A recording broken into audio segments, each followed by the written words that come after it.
Hello, everybody. Hola, aloha, hey, bonjour. Thanks a lot for joining us for the fertilizers and nutrients sessions. We have four really well-known experts within these fields. I'm really excited to see how these conversations will take off and flow. I want to give a big thank you to the Growing Summit for everything that they have done for the community and to continuing taking this conference virtual. So I really appreciate that, and I'm sure the rest of the growing community does as well. My name is Ryan Wonkel. I am the cannabis grower liaison with Heliospectra. Heliospectra is an LED lighting solutions provider based out of Sweden. I myself is based in beautiful Denver, Colorado. I'm a second generation cannabis grower who ran multiple commercial facilities here in Denver from 2009 to 2015. I'm fortunate enough to accumulate 3 High Times Cannabis Cup awards, but I'd say enough about myself, and let's bring on an introduction to our wonderful panelists. I would first like to make an introduction to Tammy Shrishkandakumar, and I will allow her to speak and give a little brief introduction to herself and what she's currently working with. Tammy? Thank you, Ryan. I'm by training, I'm an inorganic and bioinorganic chemist, and I have worked with metal catalyst for water treatment and anti-cancer drugs, metal-based anti-cancer drugs for cancer treatment.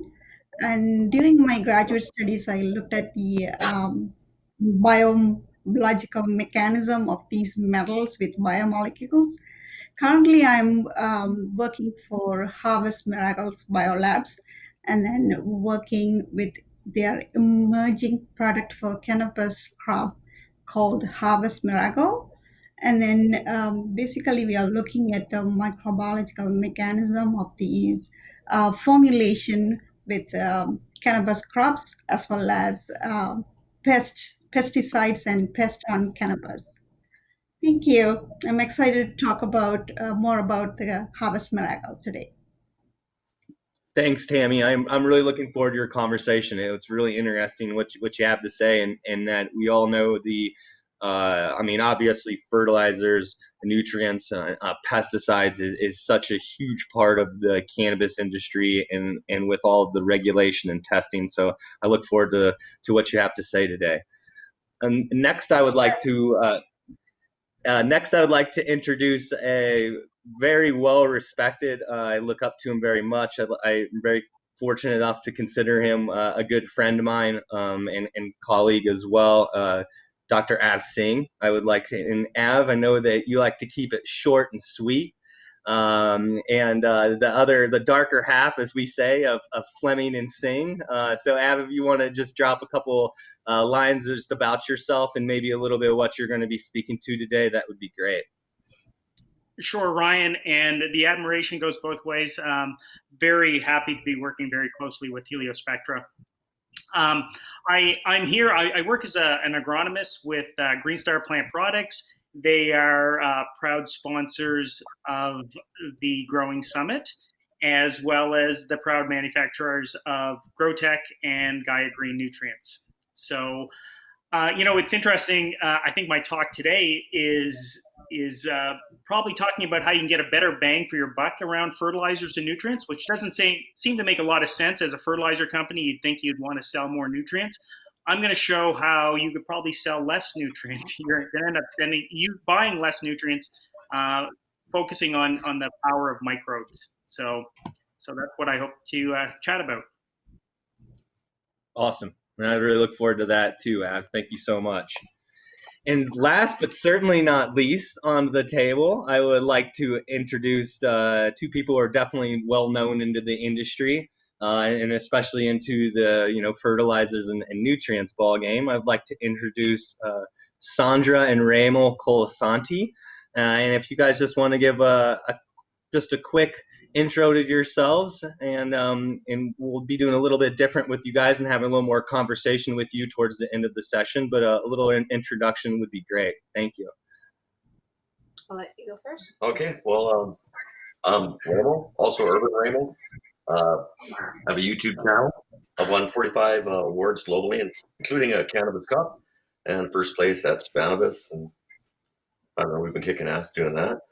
But I also have a YouTube channel that we help promote our company, REMO Nutrients. It's substantial. We got 245,000 subscribers and 52 million views. My experience comes more from the applying the science. I've been growing since the 80s. I've had experience mixing nutrients and salts for over 30 years. I can even tell you a story about the first time I've ever done it. It was like 1992. That was 4 people. And this is my beautiful wife, Stan, who is my partner and lover and everything. So, and also the mother of all our plants. She's mother grower, Mrs. Grower. Mrs. Grower. Hi. We've been in this industry for a long time. Forever. Well, not forever, but 20 years ago, I phoned up my mother and I said, Mom, I figured out what I'm supposed to do with my life. And it's about cannabis. And she cried. She thought for sure we were going to go to jail.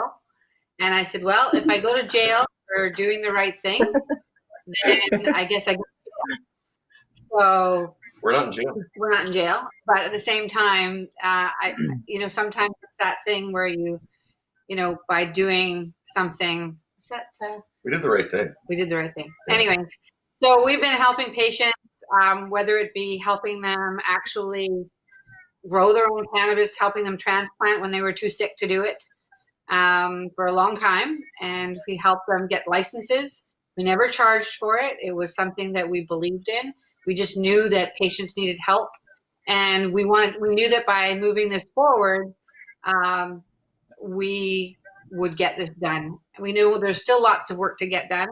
Our nutrient company is sold in 32 different countries around the world, and we're working really hard to bring a great product to market.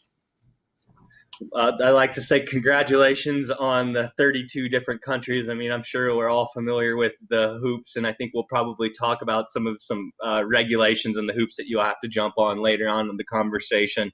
I'd also first and foremost, and I think behalf upon the whole cannabis community, would like to, thank you guys upon all of the work and, the fight, I'd say, that you guys have done, and it definitely doesn't go unnoticed. So thank you very much for all of that, and to where we've gotten now, it's much appreciative.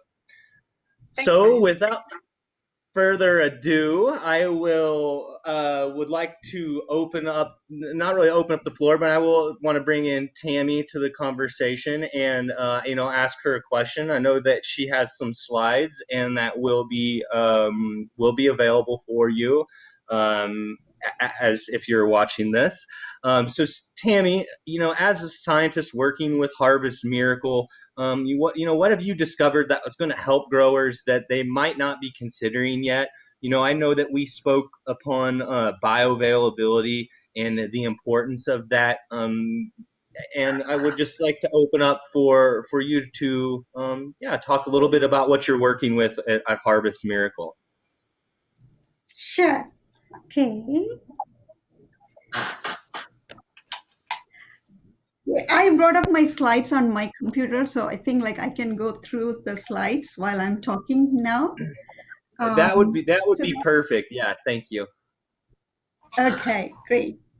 So the Harvest Miracle Biolabs launched this product maybe 3 years ago, and it's called Harvest Miracle. It's a specialty fertilizer, and the active ingredient in this is copper. But copper is 100% ionic, and it is bioavailable. I think everybody is interested in knowing more about this term, bioavailable. That means this copper in its cupric form, which is readily available for plants to uptake or absorb. So this Harvest Miracle only using 0.2% of copper, which is very under the 1%, so we will call it residual copper, but that is good enough to feed the plant as well as it brings many other benefits. So I'm going to take you through all the other benefits this products brings to these cannabis and also growers. This product can be applied in many different ways. So it can apply soil or root range, or you can use it in the nutrient bath for seedlings. So if you wash these seedlings before you plant them, they'll grow healthy and then they'll grow faster. And then also you could use as a tool cleaning as well. And the main is foliar spray. You start spraying from vegetative states to all the way to the harvest. And then the other advantage this product brings is has a low pH, which is slightly acidic pH. And then this pH can also be adjusted with mixing with the nutrient formulation in the site or greenhouses. And then we recommend the optimum pH for foliar spray is 5.4, which is slightly acidic compared to neutral. So this product can be mixed with neutral formulations to bring the perfect pH for foliar spray. And then also this is, even though it is a specialty nutrient, this brings some natural defense or biosecurity, or we also called it hygiene booster, because since it's have copper is a well-known microbial agent, so it's actually fighting against microbes.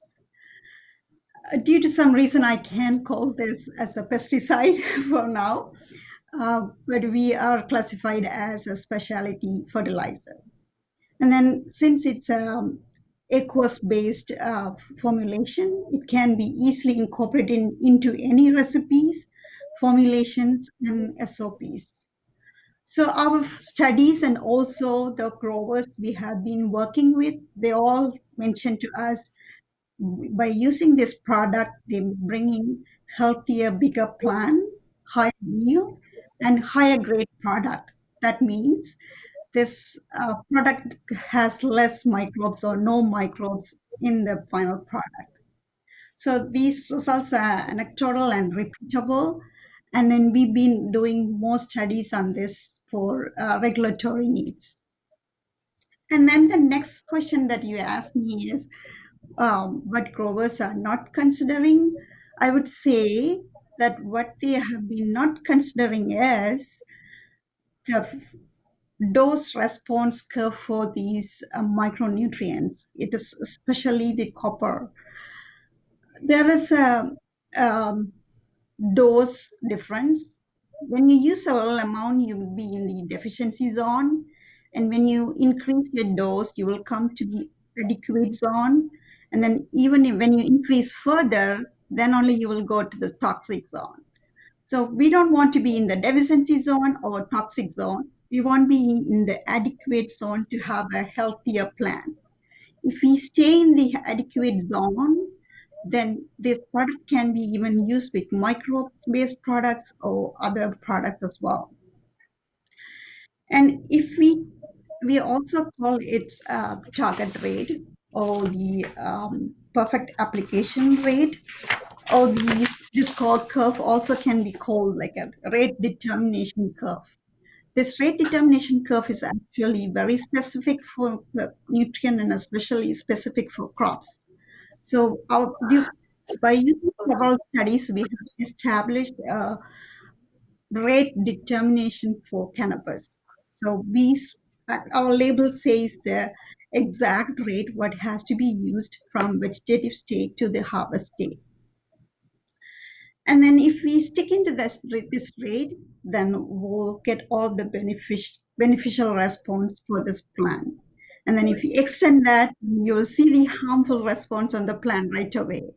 So that's what that growers should consider. Awesome. And then, do you want me to move to the next one?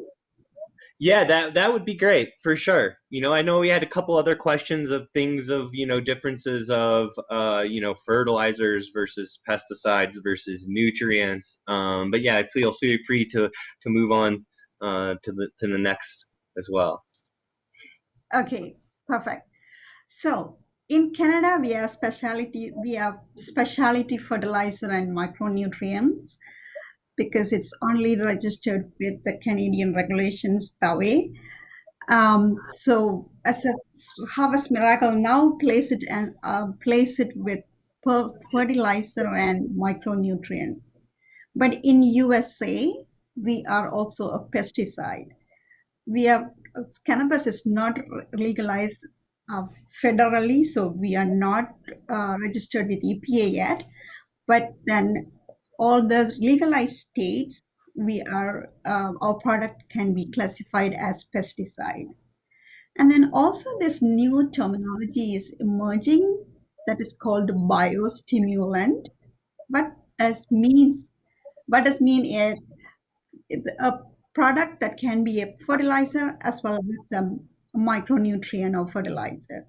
If a product can act as a fertilizer as well as a pesticide, for an example, copper product such as Harvest Miracle, they are called biostimulant. So they can stimulate the growth of the plants as well as control the pesticides on the plants. So this is our current state in terms of regulation. And then we are working with Health Canada and PMRA to get the Canadian pesticide approval process. I'm telling you, it's not easy. It's like, out there, guys. It's not easy because PMRA says ask Health Canada. Health Canada would say ask PMRA. So we've been communicating with these two people on what the studies has to be done, what are the process, and what are the regulations we have to go through. So these are all in process right now. And then as I said, there's no clear protocol put in place for cannabis in terms of regulating pesticide on cannabis. So our communication is still going back and forth, and I hope on some good day we'll be able to register this product as a pesticide or biostimulant in Canada.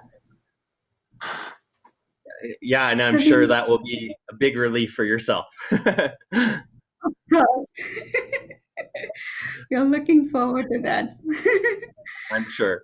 And then I think I also want to touch base with this topic, like why cannabis is different. Why it is different? Because there's so many different delivery methods that this product can be taken. Inhaled is one, ingested is another one, topical, and also directly we are taking as a food. So these are like many other methods that this product can be consumed. And then also the purpose of this product is also recreational, medicinal, and therapeutic.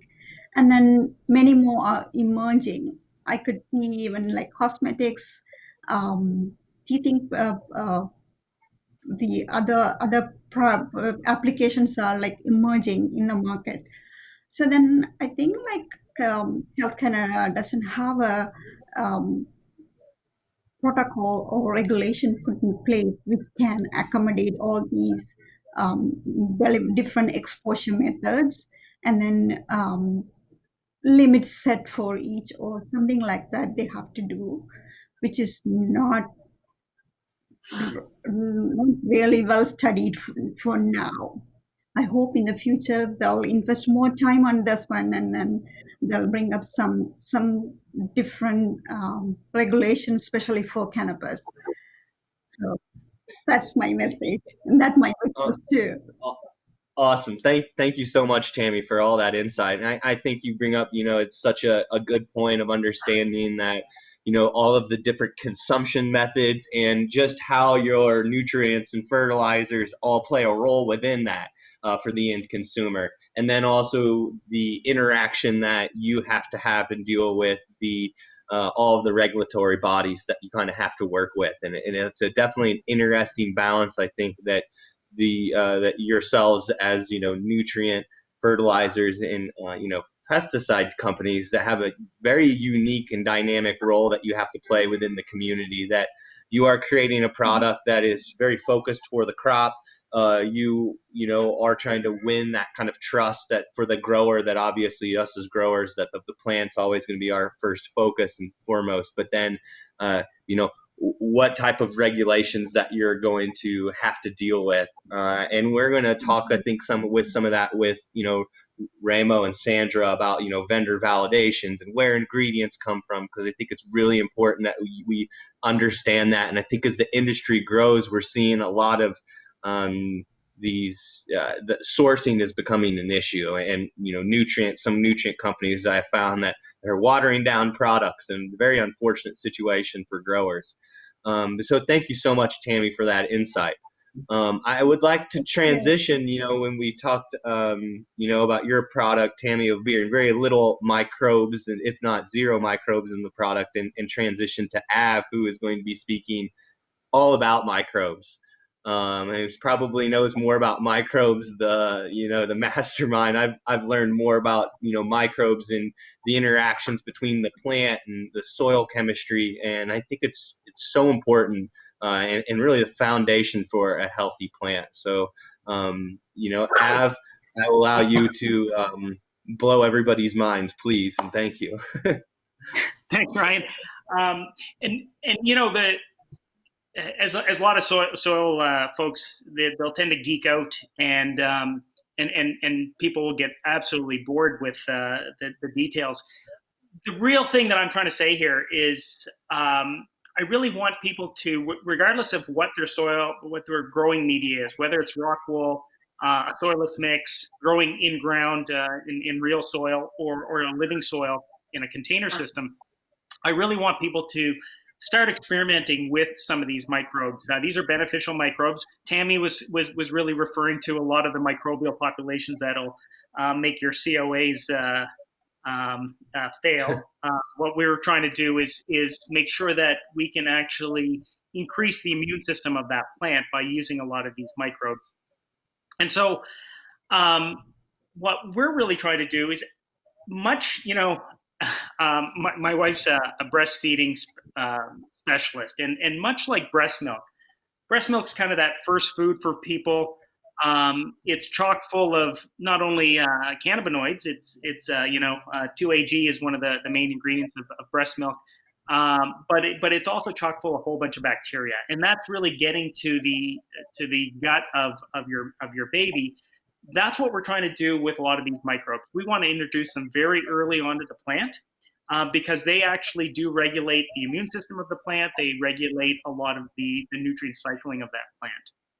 So, like I mentioned earlier on, that, as a fertilizer company, you probably want to sell a lot of fertilizers. Well, we want to make sure that our clients get the best bang for their buck, and make sure that they actually are growing the healthiest plants, because we recognize that this plant in particular, cannabis, is a medicine for people.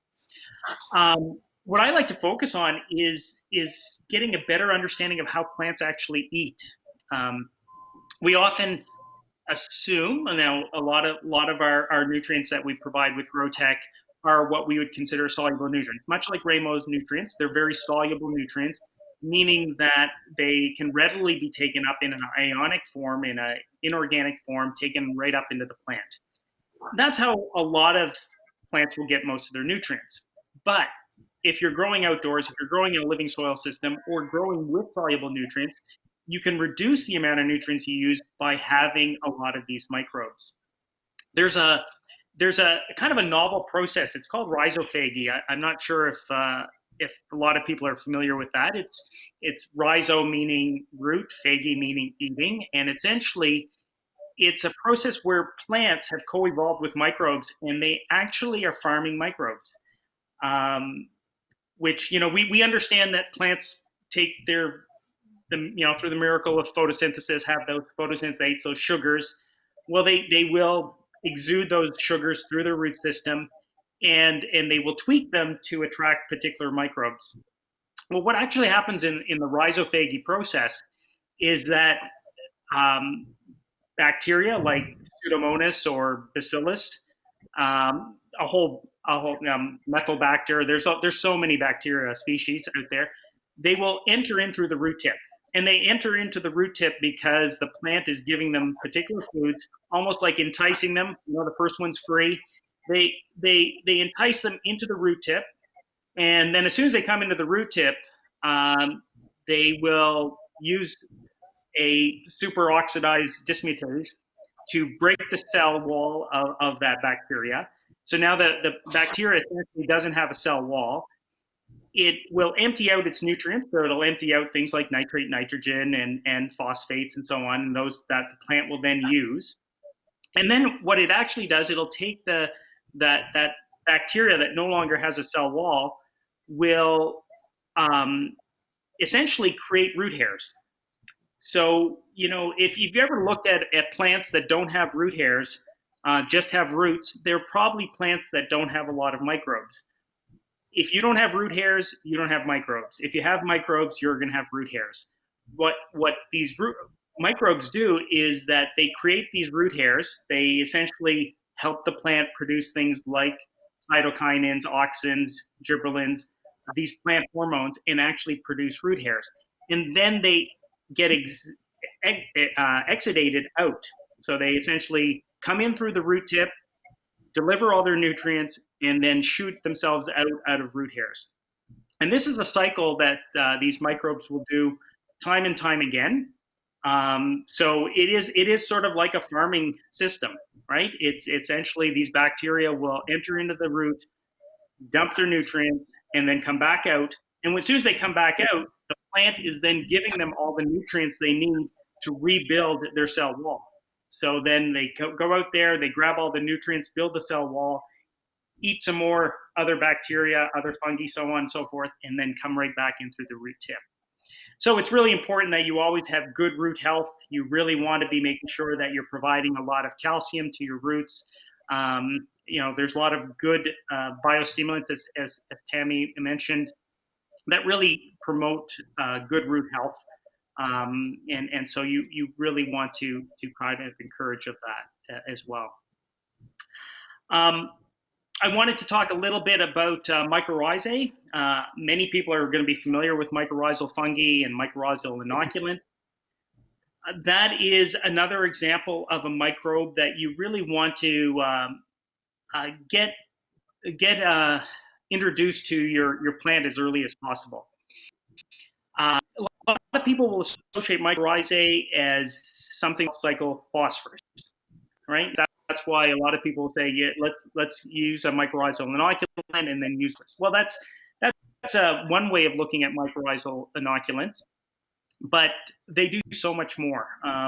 You know, in a year where you have a bit of drought stress, mycorrhiza associations will provide the plant with a lot of water. It increases essentially the root surface area. You can get a lot of those trace minerals. As Tammy mentioned, you know, copper is one of those trace minerals that is so critical for so many enzymatic reactions, but it will often get oxidized. And once you have copper in an oxidized form, the plant can't really use it. What mycorrhizae do is that they will reduce the form of copper so that now it is in a plant available form, and then be able to deliver that to your plant. So critical in a lot of those trace minerals. I also think it's really important to recognize that mycorrhizae also do a lot of benefits around root health. So it's just an amazing world down there.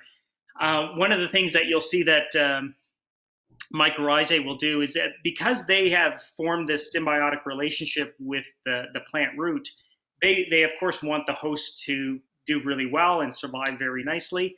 So they will protect that root.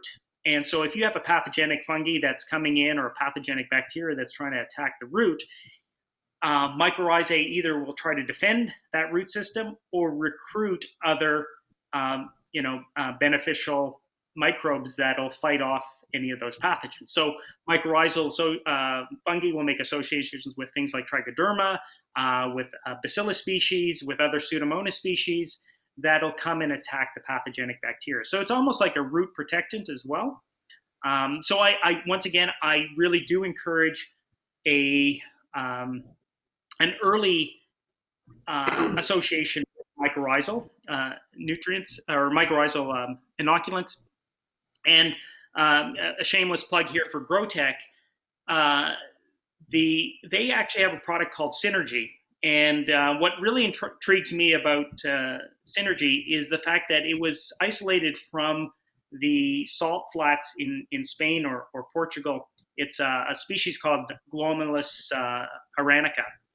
And especially if you're using soluble nutrients, arguably called salt-based nutrients,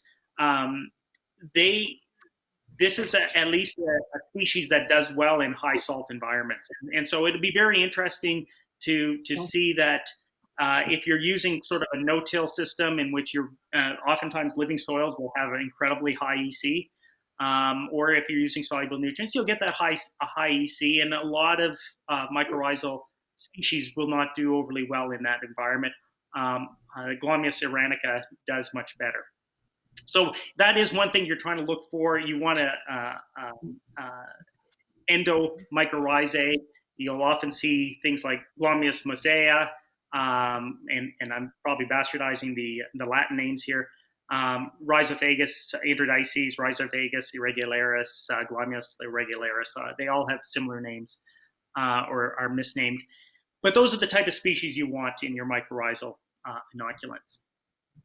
And you kind of answered my question, Av, as far as you hear a lot of the talk as far as which strain of inoculant that you should be using with if one kind of overpopulates another, and a lot of misconceptions. And it sounds like it could be based on whether you're using a specific, even if you're using liquid nutrients, that could be a dominant factor on which bacteria is actually going to be overtake the general population. It even gets down to strain specificity, right? We often talk about trichoderma, and you make it sound like it's one species of trichoderma that's going to do that job, or bacillus. I mean, we have thousands of different bacillus species, much like those endophyte or endomycorrhizae. When we look at a plant like cannabis that's co-evolved with the soil in so many different regions, of course it's going to make associations with different mycorrhizae, and so we really can't narrow it down and say it's this one specific species and strain of mycorrhizae that's going to work. The plant will make that association with probably several different endomycorrhizae. And then it's also important to recognize that endomycorrhizae will make other associations with other endomycorrhizae. So you will end up having polyspecies interactions, polyspecies communication between. I mean, it always goes back to that. There's a Leonardo da Vinci quote stating back in the 1700s, saying that we know more about the celestial bodies in the sky than we do what's under the ground. And just this whole idea of understanding autophagy, that's only something that we've kind of understood for about 10 years or less. Similar to this whole idea of endophytes, that's you may have come across the term of plant growth promoting rhizobacteria. These are things that we're just learning about now. We really didn't understand exactly what the role of a lot of these microbes are. We always interpreted endophytes as being something negative.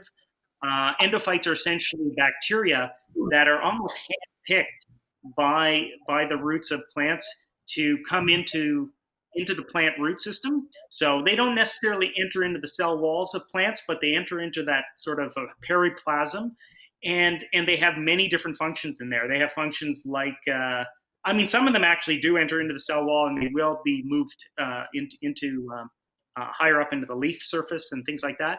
But many of them have roles like producing those, increasing the cytokinin production or increasing auxin production. One of the things that some of these endophytes do is that under stress, so if a plant goes under stress, oftentimes it'll produce ethylene. Ethylene's a plant hormone. It will reduce root growth. So under stress, the plant will say, I'm under stress, I'm going to stop root growth. What it will do is inhibit the production of ethylene so that you will continue to produce roots, and so you can optimize your growth even during stressful times. So it can have a real a boost to yield that way as well. Some of the other things that some of these plant growth promoting rhizobacteria or these endophytes will do as well is that they do provide a lot of root protection. You know, one of the products that we have at GrowTech is called Biofuse. It includes a bacillus species called Bacillus amylolicofaciens. It is a root protectant, much like trichoderma. It's there to fight off antagonist, pathogens and whatnot. But the interesting thing that they will do is a species like Bacillus and Bacillus subtilis, a strain of Bacillus subtilis. If you had something like Fusarium, which is a water mold oomycete, I believe, it will penetrate the Fusarium, and instead of killing it, it doesn't actually kill the Fusarium. What it'll do is it'll turn it into essentially almost like a Mycorrhizae.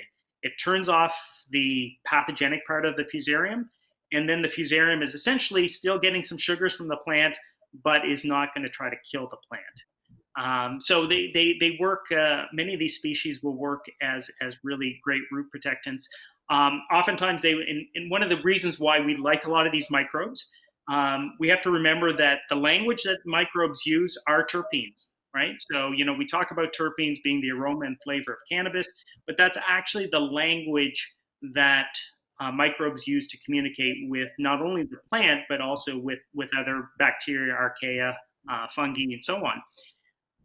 What you'll often see is that these bacteria will trigger an immune response in the plant. So, you come into the plant and immediately the plant will say, okay, I've got an invader. Even though they've evolved together, they got an invader. It'll trigger either the jasmonic pathway, which is the induced systemic resistance, or the salicylic acid pathway, which is the system-acquired resistance pathway. So you're turning on the immune system of the plant. If you have some certain stresses, a lot of these stresses are oxidative stresses like heat stress, drought stress. Now you've got a plant that's ready to respond to those type of things. And what ends up happening is that when you trigger these immune responses, you typically get higher secondary metabolite production. If you've got good nutrition, good nutrient production, you should be able to produce more THC, more terpenes, more flavonoids, because you've got these associations with these microbes. Awesome. That was my great. That's a lot of really awesome information. And, I think that would you say, and not to continue to get you going on, but you dropped all this information, do you encourage growers with the low-hanging fruit to implement microbes? Do you feel that, that Mycorrhizae is probably the easiest place for growers to start to, introduce microbes into the garden? Yeah, I would start with probably, if you're growing from seed, make sure that your seed coat has a lot of these microbes provided, whether that's through worm castings or buying an inoculant. We've got things like Biofuse at GrowTech, but there's a lot of good microbial inoculants out there. Getting that out there, getting the Mycorrhizae, getting it on early, that's the key. Yeah, I was always a big fan of, harpin proteins and things, and soaking my seeds and things, of getting those responses already, because the seed coat will actually take those responses and kind of translate that to your, future plant. So thanks a lot, Av, for all that information. I'm sure we'll have a bunch of questions coming in on the Q&A. And I would like to now, transition and, of course, speak with Sandra and Remo and a lot of their experience. I'll open up the floor. If any of the other panelists might have any other input, of course, I encourage everybody to, if you have something, please feel free to talk along the conversation. But Sandra and Remo, I really wanted to really touch with some vendor validation.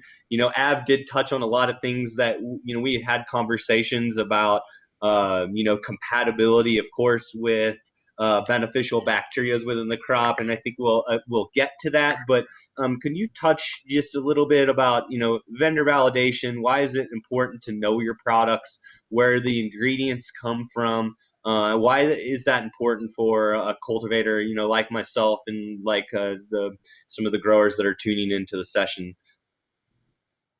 It's a good question, and it's a complicated question to answer. Yeah. Well, with that, these days, because we're in the era of testing, clean input is everything. So you got to make sure, because the plant will uptake things that are bad, as we all know. So we have one of the lowest heavy metals tests in the entire industry. So what we've really concentrated on was creating a line for cannabis that was very clean and low in heavy metals. And we wanted really good production, and but we wanted to smoke it as well. I'm an everyday smoker. So we found the way to achieve that is really with a blend of premium synthetics and organics together. But when it comes to clean input, everything we have actually has to be approved by Health Canada. So if we're going to make any changes to the formula, actually, it's a lot of work. We have to get our QA on that, and it can take up to a year sometimes. Yeah. But actually, this is kind of a funny backstory because this happened actually before the whole pandemic. We have on hand at any given time over a year's worth of any of our inputs to create the product. And just this pandemic happened, and we were prepared. Kind of funny, but we were lucky in that aspect. But, yeah, so as far as what we're talking about in terms of ingredients is so everything that we're purchasing, every raw ingredient that we use has to have a COA and has to be, like for example, even our kelp. Has to be approved by Health Canada. Has to be approved by CFIA. And so any company that wants to work with us has to provide us with a COA. So when you're looking at your facility, it's really important to consider where your ingredients are coming from, because Health Canada looks at it as, or CFIA and Health Canada look at it as, it's now going to the regulated industry, and so they want to make sure that it's safe. Yeah. So and also, we do provide a COA for all batches going to LPs, so that it's not a requirement per se. Like, in other words, be careful how you write your SOPs. For your SOPs, for example, if you make the mistake of saying, I will have every batch tested for pesticides and or for heavy metals or whatever, or that you have to use only batches that have been tested, it's actually not a requirement. So the problem comes that if you do that, what happens is then you have to purchase only batches that have COAs from us directly. Now, that means you can't go more because they don't have that necessarily.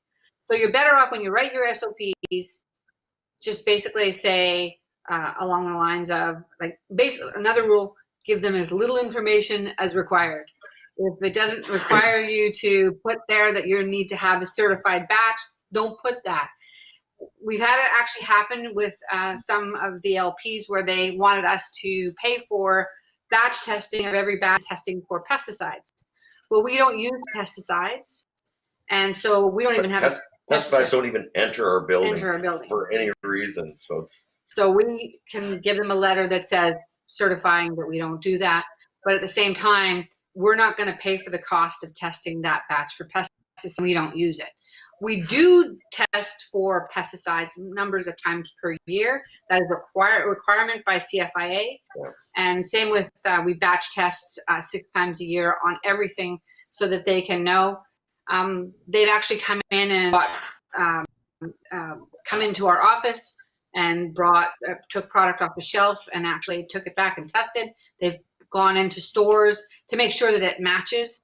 So it's important, like, and that we look at how like I said, the ingredients. So like what everyone was saying, we buy for minimum a year forecast. We have had situations where, Longer now. Yeah, longer now, where a competitor might, for example, go and buy up all the raw ingredients that we need. So now we have to figure out, you know, what to do next, how to change, like what can we do? And we again have to make sure that we are using ingredients that have COAs. Now the problem with, and I love the idea, you know, like Remo was saying, he used to mix his own salts and everything else. Great idea. The problem could come to what happens when there's no supply of that particular ingredient. You can't just substitute an ingredient and make it work for you. So that's kind of where that goes as that goes. Yeah, but one of the new projects I'm working on right now is 4 pounds of light with REMO nutrient. And one of the only products we don't make is a microbial product. So we've been looking at working with a bunch of different microbial companies, trying different things out. And I do believe microbes are the answer as well. But, you know, we encourage people to, you know, get a good company and a reputable company and use it in conjunction with REMO nutrients, and you'll have great results. We didn't go that direction because we are selling to many different countries, and it's very hard to get microbial, like living microorganisms across the border. Yeah, registration is kind of a nightmare.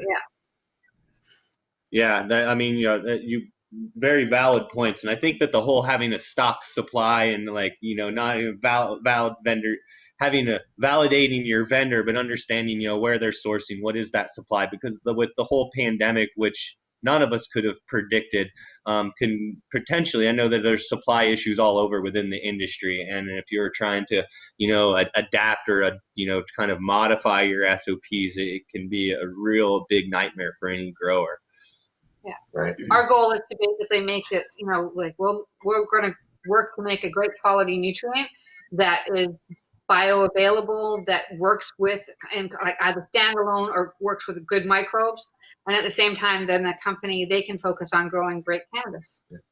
One of the other things we do, because I grow cannabis every day, I smoke cannabis every day, is we actually use other products and compare other products to our own, just to see, you know, if we can improve our product. And, you know, I think actually myself growing cannabis and sharing cannabis with the community actually inspires others to grow cannabis. Because yeah, I think everybody should. Actually, it's good for our business, right? Yeah, definitely. I would definitely agree for sure. Yeah, it is a really interesting, you know, symbiotic relation between the plant, the consumer, the regulations. It's very interesting, I think, navigating all of this, and especially as a, you know, from a manufacturer's point of view and a consumer. I think it can, let's say, give you a competitive edge, but I definitely believe that, you know, some of the best manufacturers are consumers as well, and to a certain extent are knowing at least what you're producing. Is there anything that you guys would like to, you know, touch on as far as, you know, what growers should be asking their suppliers or vendors? You know, I think that even myself didn't even kind of put the 2 and 2 together about, you know, having, you know, having sourcing your materials and having a stock supply. I mean, you know, working with an LED company, I see the challenges of, you know, shipping, and the prices of shipping has skyrocketed enormously. But you know, are there appropriate questions that you feel growers should be, you know, asking their, you know, nutrient providers? Yeah, is there any just general questions you feel that? Absolutely. Like, a lot of companies will say that they are approved by CFIA or that they are exempt. Make sure you get that documentation that says that that's the case, because a lot of companies don't quite understand that they actually have to prove that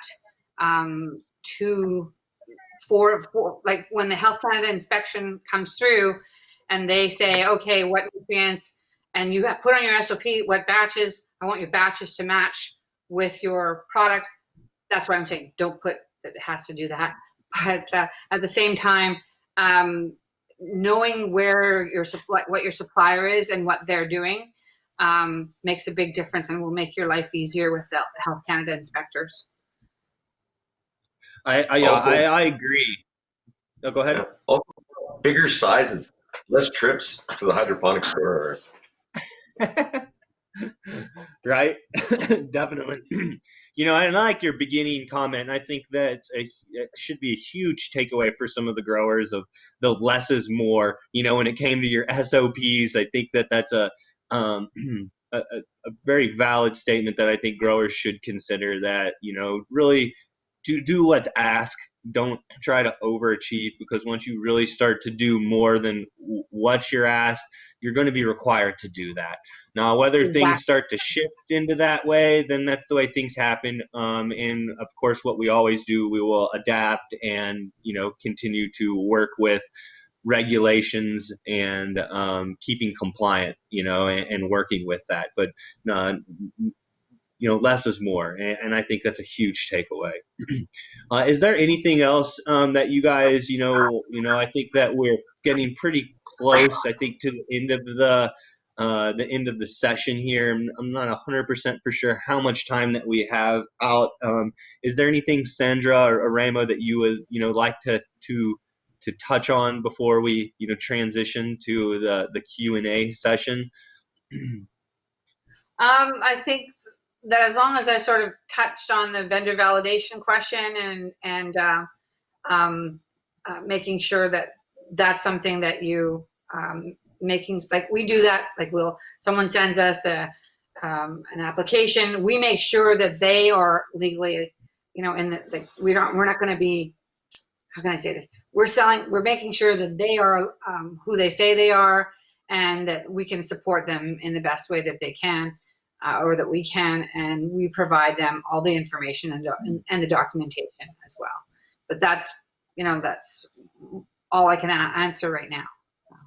And that kind of leads to another question I wanted to touch with you guys, but is with some of that consideration that you have as a nutrient producer, that you are found in obviously many LPs across Canada. Is there any of those things that you consider for formulation and distribution that is vital? I mean, obviously, I think, Ramo, you talked about bigger sizes, less trips to the hydroponic store, which I think is it's pretty simple to be said, but I think key, especially during these times of coronavirus. I think with Rain, what I don't know. I mean, well, the one thing we do for LPs and commercial growers is that all our products are actually filtered through a 20 micron filter. So it goes easily through all those lines and does not plug the feeder lines. Even fogponics. Yeah, not a problem. And I know a lot of the competing nutrient companies do not go through the feeding lines. So that's huge, because what are you going to do? Hand water 2,000 plants? It's not practical, right?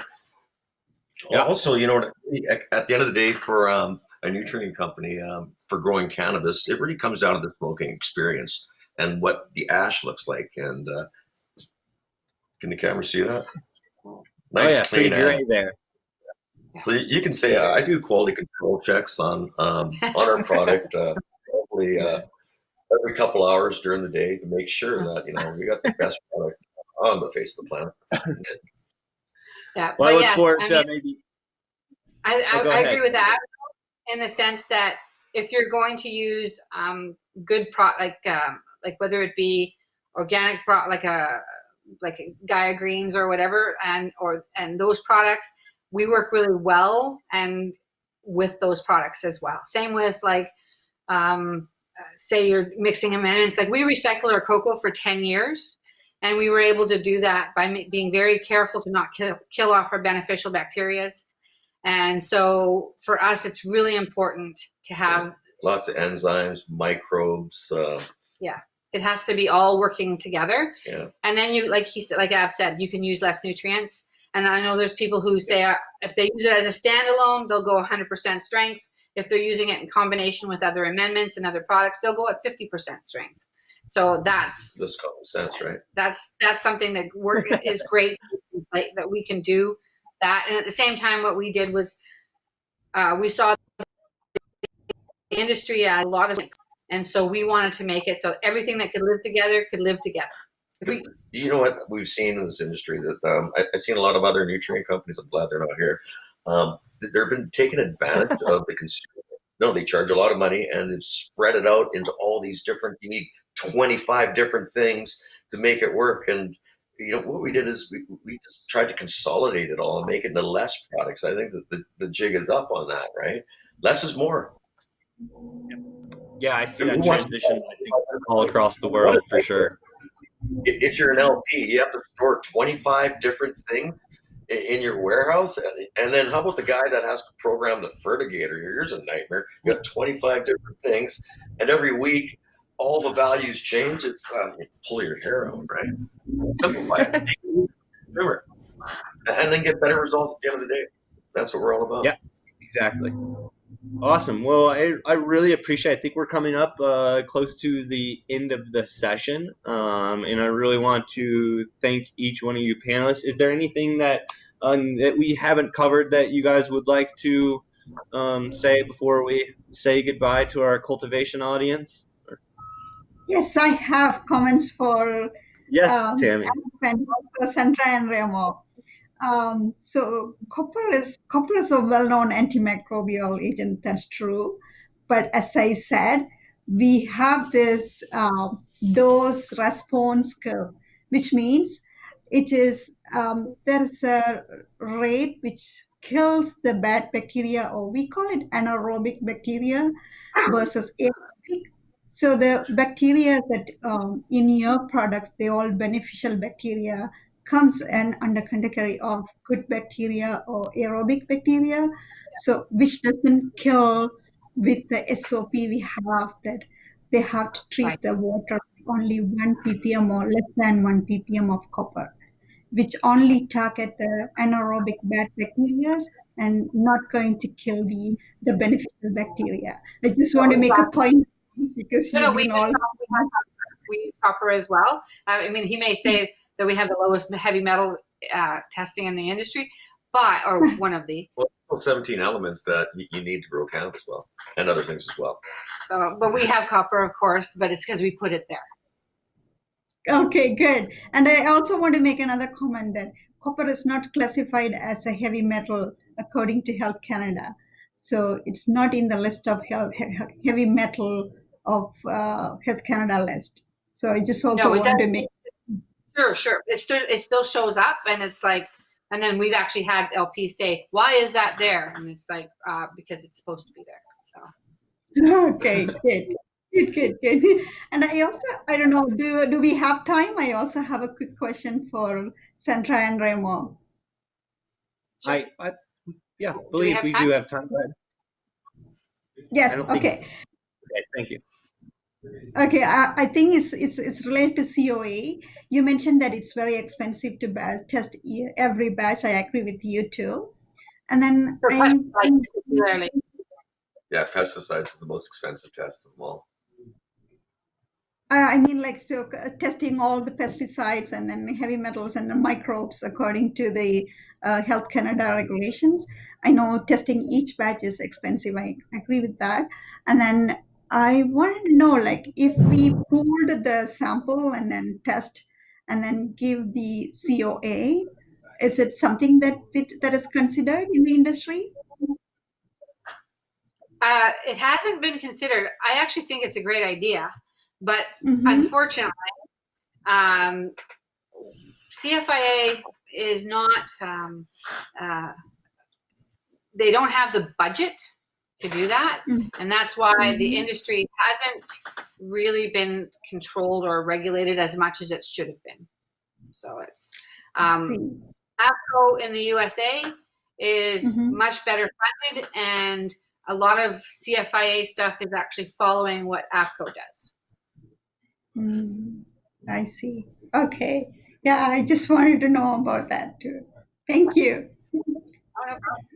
Awesome. Well, if that's all that we have, I really want to give a big thank you to Sandra, Remo, Av, Tammy, the Growing Summit. I really appreciate your guys' time and all of your effort and knowledge that you're sharing across the community. I think it's really important, and for everybody's success and the success of this industry is that knowledge sharing. So I really can't thank you guys enough. And without further ado, I know that we will have our Q&A next. So I would just like to say thank you and thanks to our panelists, and everybody have a great day out there. So cheers. Thanks so much, Cheers. Ryan. Thanks, everyone. Thanks, everyone. for having Thank you. Awesome.